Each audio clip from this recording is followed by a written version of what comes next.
এরকম একটা perfect chicken burn চুলাতে ঘরে বানিয়ে আপনি সবার মন অনায়াসে কেড়ে নিতে পারেন।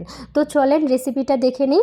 এই তো এখানে হচ্ছে চিনি আর ইস্ট 2 চামচ দিয়ে এটাকে অ্যাক্টিভ হওয়ার জন্য আমি একটা সাইডে রেখে দিব। এখানে আমি হচ্ছে দুই কাপের মতো ময়দা নিব, নিয়ে লবণ দিয়ে ডোটাকে আমি আস্তে আস্তে করে নিয়ে দিয়ে মানে গুলে নিব আর কি। তো এখানে আমি হালকা কুসুম দুধটা ইউজ করেছি। এই তো দেখেন আমার ইস্টটা কি পরিমাণ অ্যাক্টিভ হয়ে গেছে।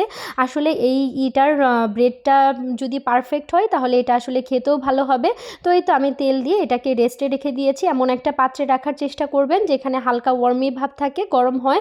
আর হচ্ছে জিনিসটা দেখেন কত সুন্দর তুলতুলে ফুলে দ্বিগুণ হয়ে গেছে। এটাকে ভালো করে একটু মথে নেবেন যাতে এটার মধ্যে কোনো বাবলস না থাকে। তারপরে এইভাবে হালকা করে একটু ডলে এখানে চিকেন পোর্টটা ভরে নেবেন আপনাদের সুবিধার্থে। যদি চিকেন পোর্টের কোনো রেসিপির দরকার হয় আমাকে অবশ্যই বলবেন, আমি সুন্দরভাবে দিয়ে দিব।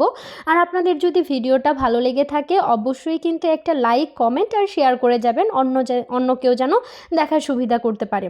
এই তো দেখেন আপনাদের দেখার সুবিধার্থে আমি আরও একটা করে দিচ্ছি। এখানে আমি হচ্ছে একটু কুসুম ব্রাশ করে দিয়েছিলাম যাতে হচ্ছে একটু কালারটা সুন্দর আসে।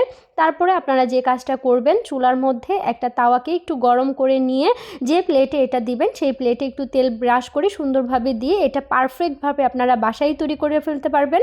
অবশ্যই ট্রাই করবেন।